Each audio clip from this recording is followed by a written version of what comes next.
જામનગર જિલ્લાના તળાજા ભાવનગર હાઈવે પર જાડી ગામ પાસે એક લક્ઝરી બસમાં આગ લાગ્યા હોવાના બનાવ સામે આવ્યા હતા। આજે બનાવ બન્યો તે રાત્રિના સમયે બનાવ બન્યો હતો। તળાજા ભાવનગર હાઈવે પર ધાડી ગામ પાસે લક્ઝરી બસમાં આગ લાગ્યા હોવાની વિગતો મળી હતી। ભાવનગર સોમનાથ હાઈવે પર અકસ્માતોની જે હારમાળા છે તે ચાલતી જ જોવા મળી રહી હતી ને ત્યારે બીજી એકવાર બસમાં આગ લાગ્યા હોવાના સમાચાર મળ્યા છે।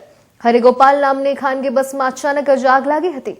બસમાં આગ લાગવાની ઘટનાને પગલે તળાજા અને અલંગના ફાયર બ્રિગેડના જવાનો પણ ઘટના સ્થળે પહોંચ્યા હતા। બસમાં આગ લાગવાની ઘટના અંગે પ્રાથમિક માહિતી મુજબ કોઈ પણ પ્રકારની જાનહાનિ નથી થઈ।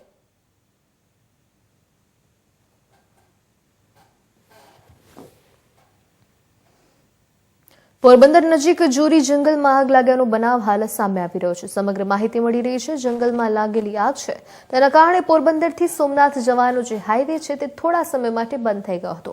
ઘટનાની માહિતી મળતા જ ફાયર બ્રિગેડ, વન વિભાગ, વહીવટી તંત્ર અને પોલીસનો કાફલો છે પણ તે તાત્કાલિક ધોરણે ઘટના સ્થળે દોડી આવ્યો હતો।